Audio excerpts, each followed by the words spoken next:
Welcome to Indiana Sports Beat Radio, presented by Endeavor Hospitality Group and Andy Moore Honda of Bloomington. Know your role and shut your mouth, you jabroni! Fires upfield into the end zone, and it's caught. Jelani Woods, touchdown!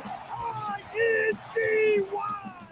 A 43-point night for Tyrese Halliburton. How do you like that, partner? Galloway drives all the way to the hole, throws it up, got it! Indiana's got their first lead of this contest. I mean, that's a goddamn Emmy winner right there. Now, from the Golf Club at Eagle Point Studios, here's your host, Jim Coyle. Hello, everybody. Welcome aboard to another edition of Indiana Sports Beat Radio, coming to you from the Media Center here at the Indianapolis Motor Speedway. Trying not to be too loud as a lot of people are up here working. As you can see, that is the straightaway right behind me from the front stretch. We're on the inside of the track next to the pagoda. I hope everybody's having a great day. Hope you had a great week.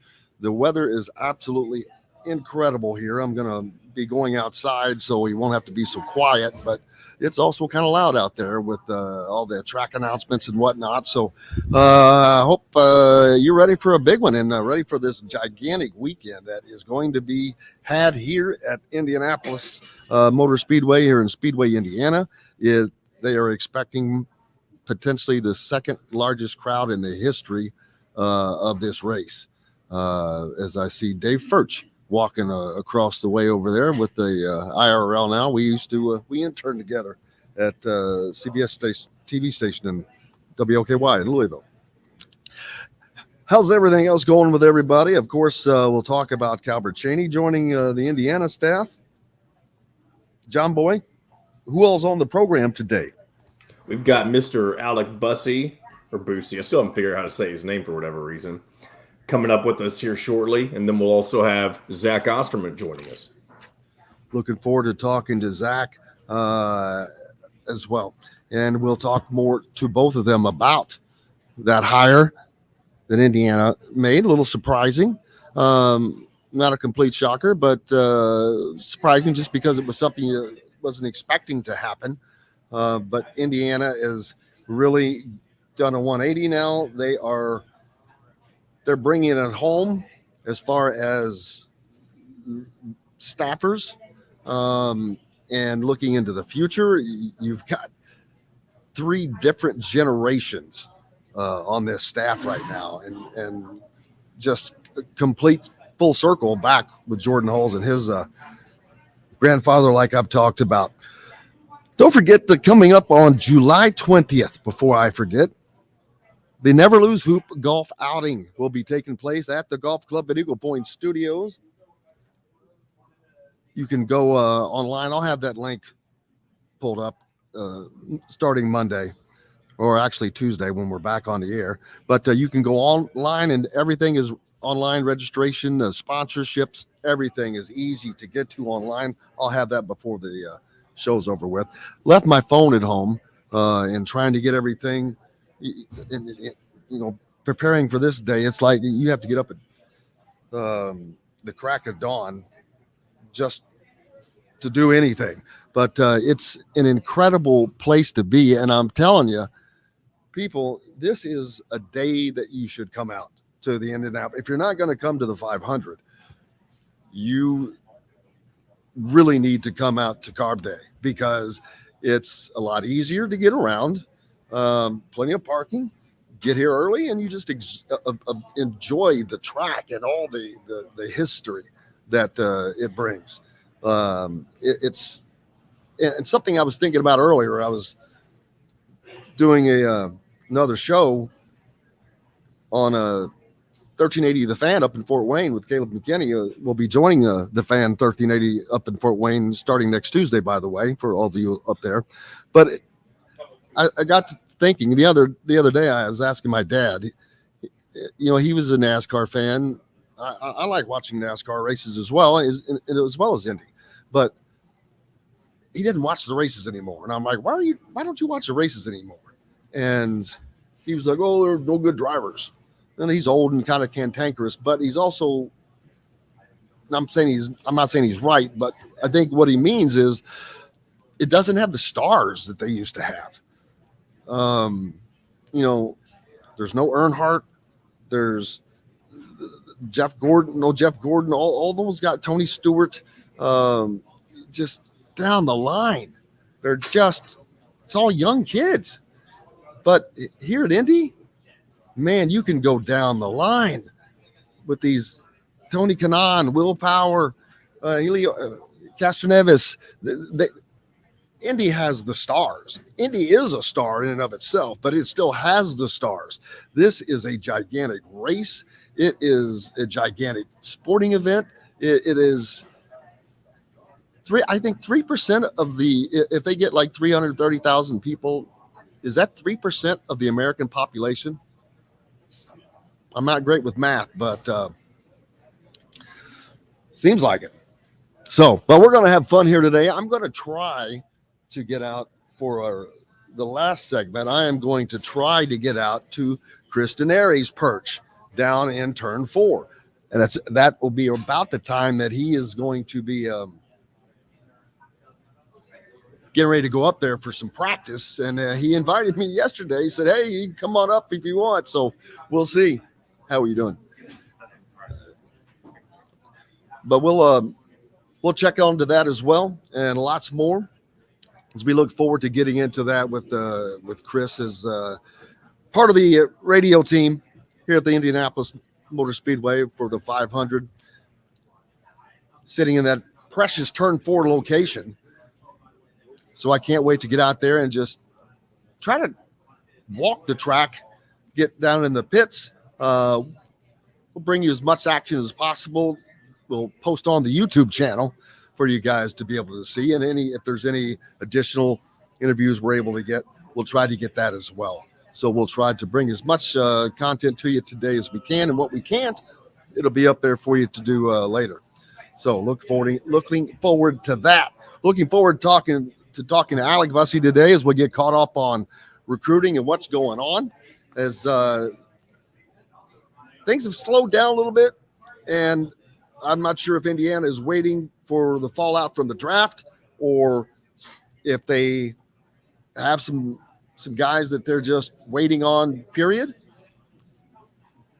I don't think that they're going to have problem filling this position. I think that they probably have options now.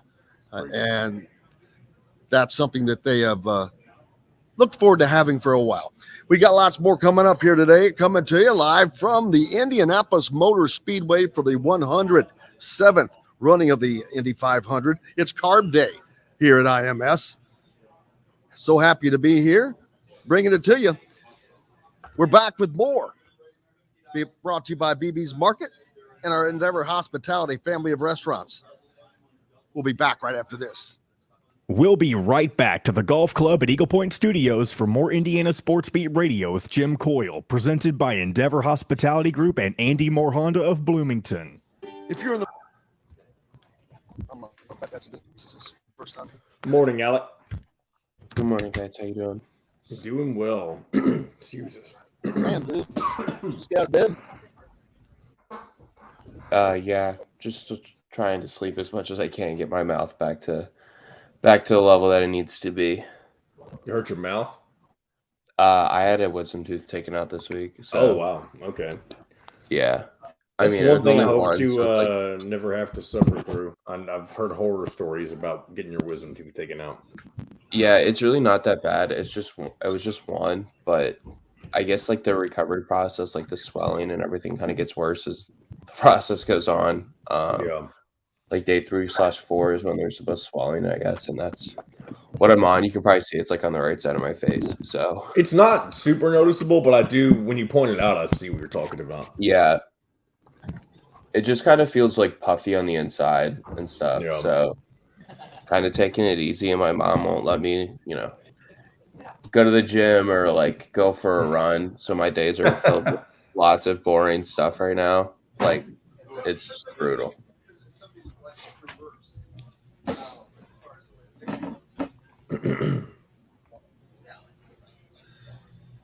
Oh, glasses.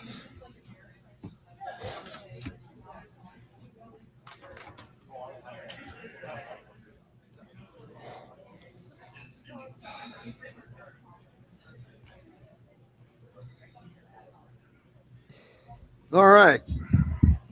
You got about a minute 20 still.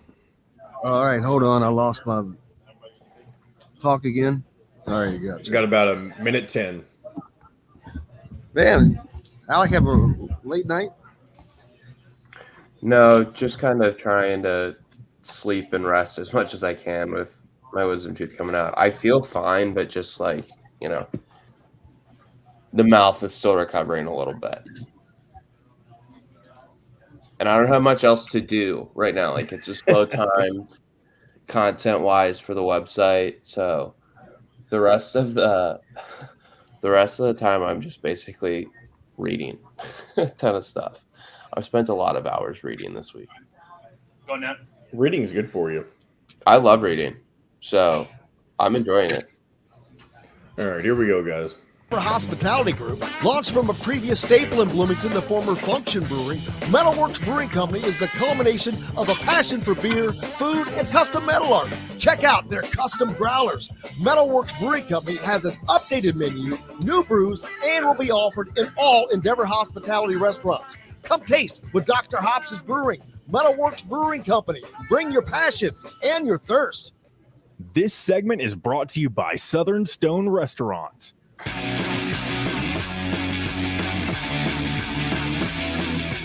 Now back to the Golf Club at Eagle Point Studios for more Indiana Sports Beat Radio with Jim Coyle, presented by Endeavor Hospitality Group and Andy Moore Honda of Bloomington. Welcome back, Indiana Sports Beat Radio, here on this Carb Day, Carburation Day Friday. Coming to you from Indianapolis Motor Speedway. Looking forward to seeing the boys speed around the track here in a little while. That takes place a little later. Right now, Alec Busse from thehoosier.com joins me. Alec, Indiana has landed Mackenzie Mbako and Calbert Cheney, 2 McDonald's All-Americans in the last week. So it's been a good week so far for Coach Mike Woodson and staff. Yeah, I don't know how much Calbert Cheney is going to help him on the court this upcoming season, but certainly kind of a fun addition for Indiana fans to add the all-time leading scorer back to the program and to a player development role. He's not going to be on the court, allowed to coach players specifically during games and stuff, but it's always cool when you bring back a program legend and a program staple back to the program. So I'm sure that's exciting for IU fans to welcome back one of their favorite players ever, and certainly seems like a good ad for Mike Woodson's program. Rick Carlisle, the Pacers coach, said really nice things about him in his farewell statement about him leaving the Pacers, and congratulated him on going back to Indiana. So overall, it seems like a pretty good addition. Don't know how much it's really going to affect Indiana on the court in terms of wins and losses, but still exciting for IU fans, I'm sure. Well, I would imagine it would affect them in various ways. He's not expected to be on the road recruiting, but he will be doing recruiting at on site at home in Bloomington. But also with the addition of the rule changes in the NCAA, now you can have additional people working, just not at the same time with players. So it's not a bad thing to have the all-time leading Big Ten scorer in the Big Ten to be able to work with your players, or to know that you can use that as a sales pitch. That's one of the people that you're going to be working with. Mike Woodson can say, I'm one of the guys you're going to be working with. He also has Randy Whitman in the fold. He has Armand Hill in the fold. All this NBA knowledge and experience. There's 24 years of NBA playing experience between just Mike Woodson and Calbert Cheney. So it brings a lot of things that they can use at the table, and how he can develop as the director of player development. That's going to be his charge to impact things on the floor for Indiana. Yeah, like I said, I think it's a good addition. He obviously brings loads of experience, like you said, from the NBA, and I think that's a really good sell for Indiana right now, considering they haven't really had a ton of guys go to the NBA in the last 5 to 10 years, as the program hasn't had as much success, especially when you kind of consider the Archie Miller years. But now they're looking like they're probably going to have 2 draft picks this year, and that should only help their recruiting in the future, because kids' biggest goal is to get to the NBA draft. And get selected there and obviously end up having an NBA career. And when you kind of look at the success that Indiana's coaching staff has had with the NBA, whether it's an assistant coach or a head coach, whether that's Woodson, Chaney, or anybody else on the coaching staff, I certainly think that it's an addition that should help them. And I think it also just helps kind of build connections between the program and the NBA, which can also just help kind of get an understanding of what players need to do to progress and prepare themselves better for the NBA, because that's obviously what Indiana's goal is as well, is just to get kids ready to the NBA. And individually, that should really help the program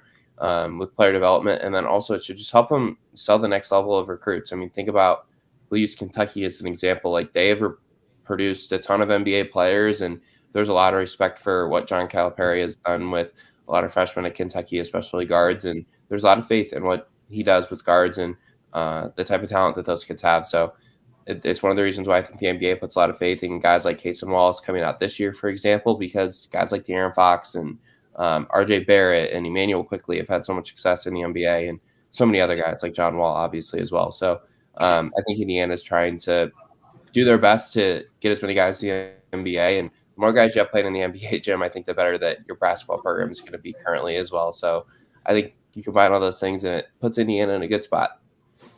Absolutely. Indiana, I'm not sure where they are in the Big Ten right now as far as number of players in the NBA, but they're toward the top. They usually always are. And I can't think, or I think they have like 8 players in the league right now. And even when I've talked about this, even when they haven't been great, that's the thing, though. Indiana has been able to still put guys in the league. Eric Gordon is still playing. You've got Romeo Langford playing now in between. Juwan Morgan is, I don't think he's in the league right now, but Cody Zeller going to an NBA Finals. Thomas Bryant. Potentially. They might blow that 3-0 lead, and that is the last thing we sports fans need, is Boston having another 3-0 comeback. Yeah, when's the next? It's with 3-1 now, right? 3-2. Miami lost again last night. Are you kidding me? I was in bed asleep, not worried about that, but daggone it, that would be a something.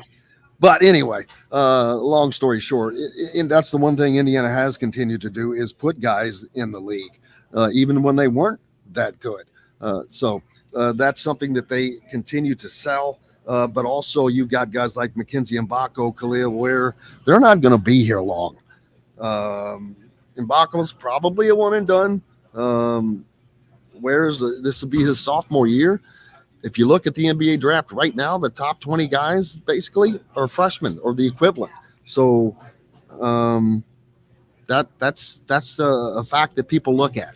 And these guys, they know that if the longer they're in college, the less likely they're going to get drafted. But that doesn't always mean everything, because I think it was one of the games the other night, the top 3 scorers in that game it may have been Miami, were undrafted free agents, all signed as undrafted free agents. So you got all kinds of, you can go up, you can be down. No, certainly. Miami is certainly an organization that has done a really good job of player development and scouting and finding guys that fit them really well. That was the Heat who had the top 3 scorers, I believe, be undrafted free agents. But yeah, I think that one thing that has made Indiana, even in some of these down years over the last 10, 15 years, maybe not a complete train wreck of a program, is the fact that they've always been able to kind of land some really good talent, even in years where they haven't been as good. You mentioned Romeo Langford. Like, that was a really big signing at this point, and he ended up turning into an NBA player after a year or 2 at Indiana.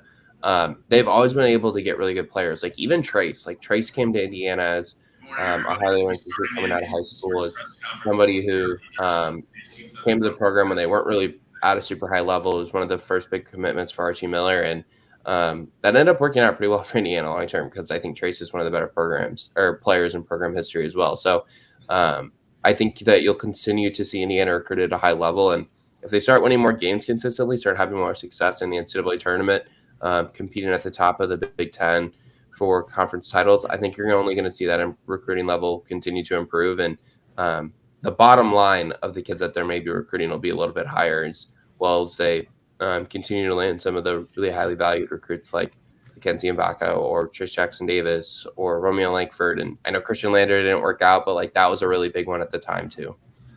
Well, I mean, yeah, it only stands to reason is the more you win, the better you seem to recruit. But Indiana's recruiting has actually been pretty good. You just landed Khalil Ware. You've got a Mackenzie Mbako. You just had Jalen Hood-Schifino that just left. You've got Malik Renew.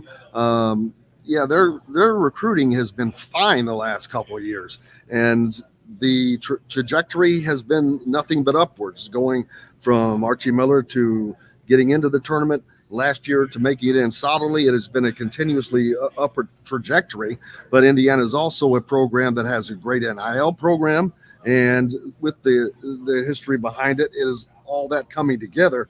There's no reason that Indiana cannot be ready to go now. There are other teams, Miami, Kansas State, teams like that have no historical background, and it's a different era. So, this is not a 2 or 3 year down the road project. This is here and now. No, certainly not. And I think this is a roster that Indiana's put together that could potentially compete for a double bye. I think maybe in the Big Ten. I don't know if I think this Indiana team as it's currently built is good enough to maybe compete with Purdue should they get Zach Edey back, or Michigan State atop the league for a Big Ten title. But I don't think a lot of people saw Purdue winning the Big Ten last year at this time, and they ended up doing it. So maybe Indiana surprises me a little bit. But I do think this is an Indiana team that right now probably looks like an NCAA tournament lock, looks like a team that could finish in the top half of the Big Ten or could finish in the top half of the Big Ten. I just think that there's some things on this roster that need to kind of continue to fall into place, and guys need to continue to show development. You mentioned Khalil Ware. He obviously had a pretty tough freshman season at Oregon. He'll have to play closer to his potential level, I think, for Indiana to really kind of hit their stride and if they want to compete for a Big Ten title this upcoming season. So the floor and the pieces are there for this Indiana team to have another really good year and be around the top 25, be in the top 25 for most of the year if it really kind of works their way. And if things all work their way perfectly, maybe we're talking about a team that can compete for a Big Ten title again. I mean, last year's team finished second in the league, I believe, or tied for second in the league. But certainly this is a program that seems to be going in the right direction. And Mike Woodson's done a very good job in his first 2 years is getting into the NCAA tournament in his first year through the playing game and then getting that minute this last season and through the first round in the NCAA tournament as well. So it's hard to not buy stock on what the program's doing right now, and especially long term as well. Yeah, as far as Purdue, which I don't care about comparing right now, but in my opinion, Indiana is 4-1 better than Purdue is as far as position wise. The only position in Purdue is going to be better at is with Zach Edey. I mean, Indiana will be better at the guard. You've got Xavier Johnson back, who is a fifth-year senior. Whoever they land in the portal for that 2 spot, but they're going to land somebody that's going to be the starter without question. So both of those guys, in my mind, are going to be better than Braden Smith and Fletcher Lawyer for Purdue. And then you've got Mackenzie Mbako at one of the wings. I don't think Purdue has a player of his caliber. And you've got Malik Renew, one of the others. So Indiana is in pretty good shape if you're going to compare them to anybody other than, say, Michigan State. Yeah, oddly, I don't know. I kind of feel like you feel about Purdue like I feel about Michigan State. I'm not super high on this Michigan State team, actually. Why would you be high on Purdue, though? But besides Zach Edey, what is – because I think they have the biggest – I think they have the biggest advantage in the country, and I think that their guards are going to take a step. I certainly see the argument for what people are saying for Purdue, but I think if they have Edey, like they're going to be right near the top of the Big Ten. My thing with Michigan State is they return a roster that is basically the exact same as last season, assuming that Hoggard and Akins do withdraw from the NBA draft and do return to the Spartans, which by all indications they're going to. That was a team that finished, I guess it would have been 11-8 in the Big Ten and was an 8 seed in the NCAA tournament. And I know they were playing better at the end of the year, but Well, they I finished just up as don't an love a Elite lot of Eight those team. pieces. They have the entire Elite Eight team back. Yeah, I know they do, but I'm also looking at it from a whole like season perspective, and they weren't that good last year. Maybe I'll be wrong about Michigan State, but I think they're going to be good. I think they're going to be a top 25 team, but to see people kind of rank them, up there with Duke and Kansas right now as potentially a top 3 team in the country, seems a little bit premature to me, but I need to dive into the country a little bit more nationally to see if Michigan State is deserving of being in there and compare them to some other teams. But right now, I just don't love this Michigan State roster as much as others do. And I think they'll be better than they were last year. I don't think that they're going to finish 11-8 in the league and not be a top 4 seed in the Big Ten tournament. But I don't know if I think that they're the 3rd best team in the country, I guess is what I'm really saying. Indiana still has a spot to fill, the number 2 guard spot, which they're either waiting for the draft or waiting for someone to pull out, or I'm not sure. But I have no doubt that they'll fill that spot, and they'll fill it with a quality player. Who are some of the guys that they're still looking at? I mean, Caleb Love, I think, is out of the picture. The kid that I think is going to go to Georgetown, I believe is out of the picture. And I haven't heard of a lot of names popping around here lately. Yeah, I haven't heard a ton of names popping around for Indiana in the transfer portal for that final guard spot. You mentioned Caleb Love not seeming like it's super likely. Seems like Indiana's going to hold off on that. It's something this week that Caleb Love might be considering. I think it was Arizona, Georgetown, Texas maybe. So it doesn't seem like Indiana's going to push a ton of effort there for Caleb Love. You mentioned Cam Spencer. Georgetown seems to be well positioned there for the Rutgers transfer. I would love that fit. If Indiana is able to get Cam Spencer, we'll see if that kind of comes to fruition. And that's not going to happen. He's probably going to Georgetown, Miami, or UConn. Yeah, it seems like Georgetown is pretty well positioned. I kind of heard that pretty early once he entered the transfer portal for Cam Spencer. We'll see if some guys that are declared for the NBA draft that could be graduate transfers return and end up entering their name in the transfer portal, or just graduate transfers right now who are still in school but haven't entered the transfer portal yet.